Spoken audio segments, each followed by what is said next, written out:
गाजियाबाद के गांव में सरपंच का चुनाव होने वाला था। इस बार चुनाव में महिलाओं की सीट थी। टुनटुनी चिड़िया गांव के पक्षियों में रजाइयां बंटवाती है। टुनटुनी, ये मैं क्या सुन रहा हूँ? तू प्रधानी का चुनाव लड़ रही है? हाँ मामा, सही कहा आपने।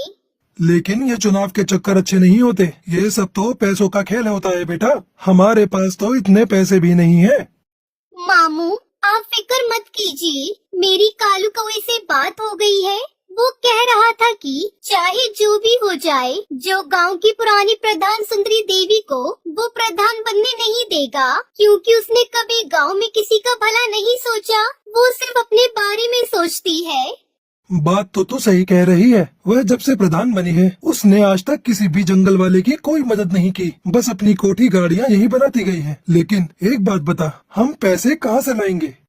मामू, आप फिक्र मत कीजिए। कालू ने कहा है कि मुझे बस चुनाव में खड़ा होना है और आगे जाकर एक अच्छी प्रधान बनना है।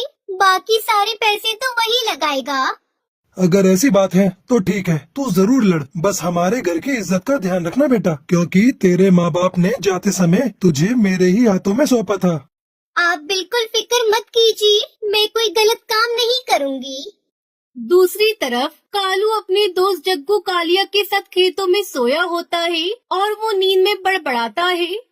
टुनटुनी प्रधान जिंदाबाद, टुनटुनी प्रधान जिंदाबाद। मामू देखो, मैंने कहा था ना, अब आप मेरा टुनटुनी से निकाह कर दीजिए। गुरुजी, आपको लगता है टुनटुनी से निकाह करना इतना आसान है? क्या उसका मामू इतनी आसानी से होने देगा? टुनटुनी प्रधानी जीतेगी और मैं तुरंत उसके मामू से टुनटुनी का हाथ मांग लूंगा। तो गुरुजी, हमें इसके लिए पूरी मेहनत करनी होगी। टुनटुनी को जिताने के लिए हमें सबसे पहले दुश्मन की सारी खबर रखनी होगी। शाम दाम दंड भेद सारे ही तरीके अपनाने होंगे। तो चलो चलते हैं गाँव में।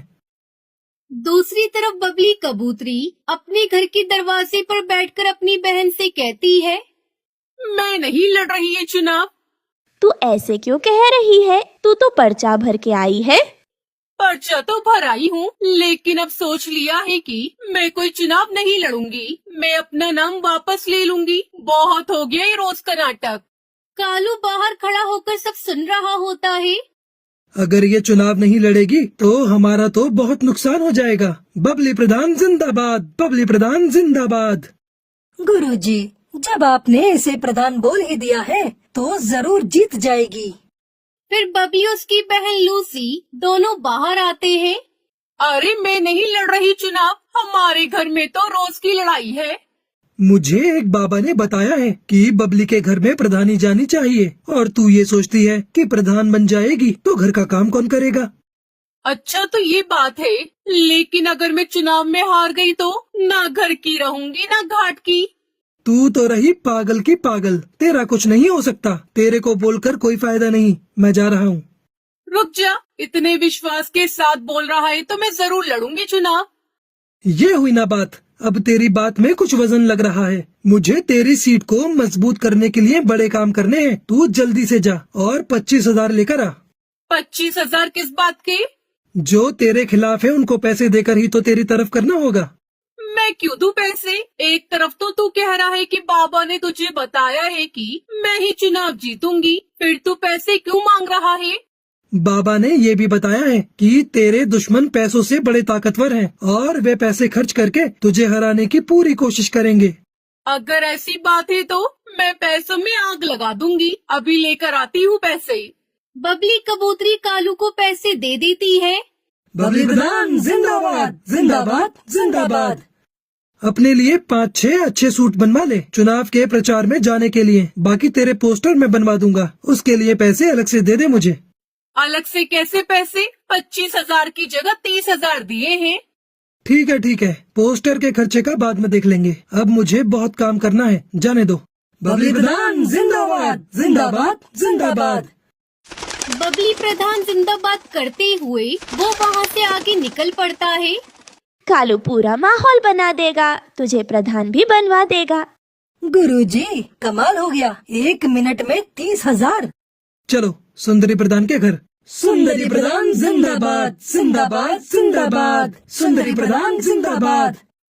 सुंदरी प्रधान जिंदाबाद करते हुए वो दोनों सुंदरी प्रधान के घर पहुंच जाते हैं। मेरे टक्कर का इस पूरे गांव में कोई नहीं है। प्रधानी का चुनाव तो मैं ही जीतूंगी। हाँ सुंदरी प्रधान, तुम बिल्कुल ही सही कह रही हो, तुम ही जीतोगी। मैं तो स्कूल में खड़ा होकर सारे वोट तुम्हारे ही नाम पर डलवाऊंगा। मेरा बस चले तो सबको भगाकर खुद ही तुम्हारे नाम पर वोट डाल दूं। कालू, तू याद रखना मुझे। इसमें याद वाली क्या बात है? मेरे दादा परदादा, इसके दादा परदादा सब हमेशा से ही तेरे साथ हैं। बस कालू, तूने कह दिया तेरा साथ है तो आधा चुनाव तो मैं अभी जीत गई। अब तू एक काम कर, थोड़े कंबल ले जा और गांव में बंटवा दे। सुंदरी प्रधान, हम ऐसे ही किसी के पास नहीं जाते, और किसी के साथ खड़े हो गए तो उसे जिताकर ही छोड़ेंगे। सही कहा ना चक्कू कालिया? तो बोलो सुंदरी प्रधान जिंदाबाद। बस तुम तो अपनी प्रधानी पक्की समझो। वैसे तो मुझे खुद पर पूरा विश्वास है। अब तुमने कह दिया तो विश्वास और पक्का हो गया। अरे हम जो बताने आए थे वो तो भूल ही गए। मेरे पास बबली आई थी नोटों की थैली लेकर। हमने वो पैसे नहीं लिए। जब उसको वोट ही नहीं देना है तो थैली क्यों लेना है? अच्छा किया। अगर तेरा समर्थन मिल गया कालू, तो मुझे हराने वाला कोई नहीं है। तुझे समर्थन चाहिए या वोट चाहिए? बस समर्थन तो हम तेरे लिए ले ही आएंगे, और जो वोट नहीं देगा उसे खिला पिला कर तेरी तरफ कर देंगे। मुझे तेरे से यही उम्मीद थी कालू। तू जिस चीज पर हाथ रख देगा वो तेरी होगी। बस एक बार मुझे चुनाव जीत जाने दे। जिस चीज की भी जरूरत हो आकर ले जाना। तेरे घर का तो मैं पानी भी नहीं पीऊंगा। तुझे वोट देने के लिए मैं तेरे से कुछ लूंगा क्या? वह तो जब मैं गांव में निकला तो 2-4 पक्षियों ने पूछा कि भाई किसे वोट डालना है, कुछ खिला पिला दो। उसके लिए मैं तेरे से पैसे लूंगा, उनको खिलाने पिलाने के लिए और तेरी तरफ करने के लिए, वरना मैं तो एक पैसा न लूं। कालू, जब तेरे जैसे लोग मेरे फेवर में है ना, तो मैं ही जीतूंगी चुनाव। अरे वो हरिया तोती आई थी मेरे पास पैसे लेकर कि मैं और अपने साथ वाले वोट उसे दे दूं। मैंने तो सीधा ही मना कर दिया कि मैं नहीं लूंगा पैसे। जब वोट उसे नहीं देना तो उसके पैसे क्यों लेना? ठीक किया तूने। मैंने उसको साफ साफ कह दिया कि इतने पैसे तो सुंदरी ऐसे ही दे देगी मुझे। अब तुम एक काम करो सुंदरी प्रधान, मुझे 25,000 ला कर दो। मैं उनके लिए काजू बादाम और फलों की टोकरी उतरवाता हूँ। बस फिर देर किस बात की है, ये ले पैसे। वो सुंदरी प्रधान जिंदाबाद करते हुए वहाँ से निकल जाते हैं। दूसरी तरफ हरिया तोती के घर उसका पति तोताराम परेशान था। क्या सोच रही हो?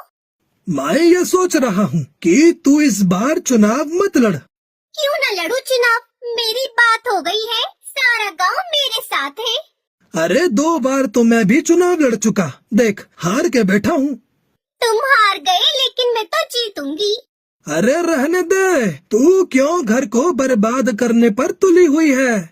तुम कुछ भी कहो, मैं तो लड़ूंगी चुनाव और जीतूंगी भी। तभी कालू आता है। हरिया प्रधान जिंदाबाद।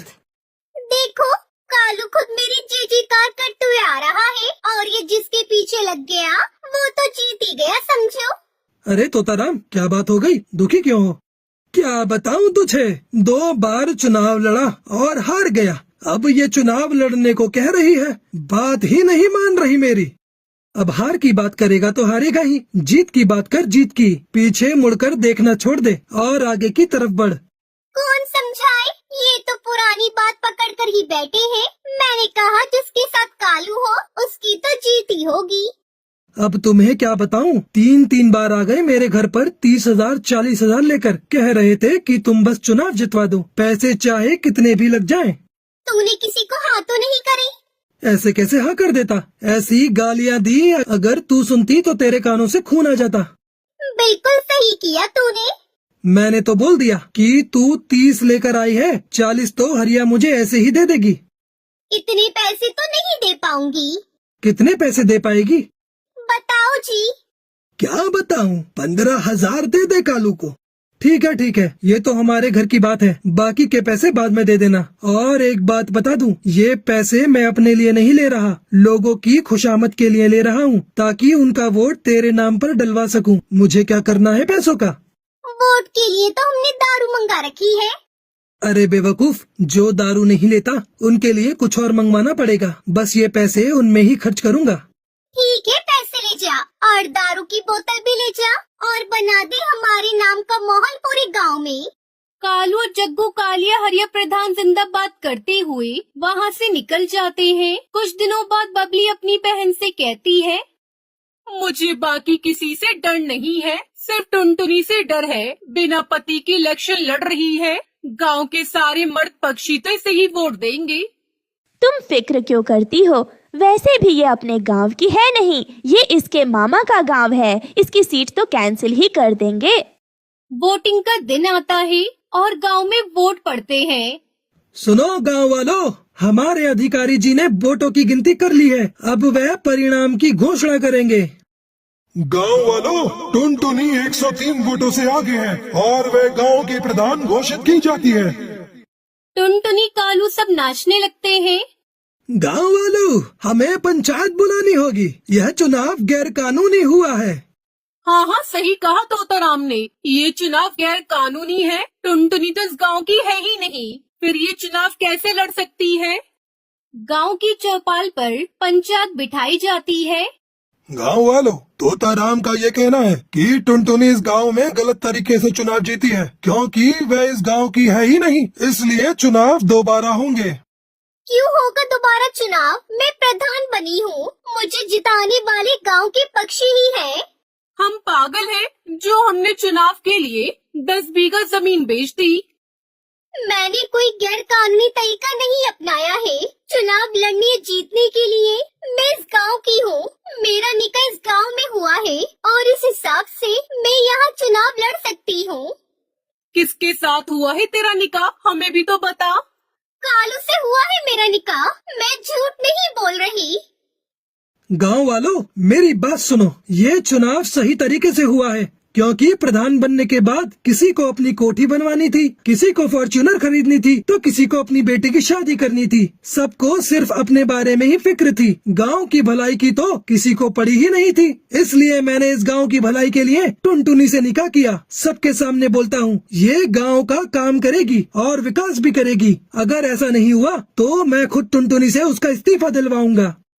गांव वालों, मैं यहाँ पर बड़ी हुई हूँ, लेकिन मैंने हमेशा आप सबको गांव की टूटी सड़कों की वजह से परेशान होता हुआ देखा है।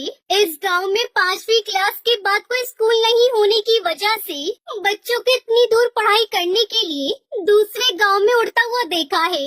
मेरे मामू मुझे पढ़ाना चाहते थे, लेकिन हमारे गाँव में कोई स्कूल नहीं था, जिस वजह से मैं आगे नहीं पढ़ पाई। और मैं नहीं चाहती कि हमारे गांव की आगे आने वाली पीढ़ी कम पढ़ी लिखी हो, खास तौर पर चिड़ियाएं, जिन्हें आप सब आगे की पढ़ाई के लिए दूसरे गांव नहीं भेजते। गांव के सभी पक्षी कालू और टुनटुनी के लिए ताली बजाने लगते हैं और इस तरह टुनटुनी चिड़िया जंगल के प्रधान बन जाती है और कालू की टुनटुनी से शादी हो जाती है।